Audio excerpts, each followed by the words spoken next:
You are looking at Julian's pronunciation guide, where we look at how to pronounce better some of the most mispronounced words in the world, like this other curious word. But how do you say what you're looking for today?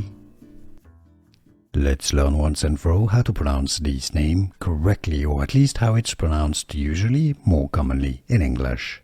If you want to learn more biblical names, stay tuned. It's originally indeed from Hebrew. In Hebrew, it's normally pronounced as Sarah, Sarah. Now, in English, it's more commonly pronounced, and I put the phonetic spelling on your screen, Sarah. Alright, some may pronounce it as Sarah or Sarah, which is more Hebrew or Arabic pronunciation. Sarah probably exists, but in English, it's more commonly pronounced as Sarah in British English and in the US. Sarah. How to pronounce Sarah? Do you pronounce it any other ways? Where are you from? Let us know in the comments so we can learn your pronunciation in English. Sarah.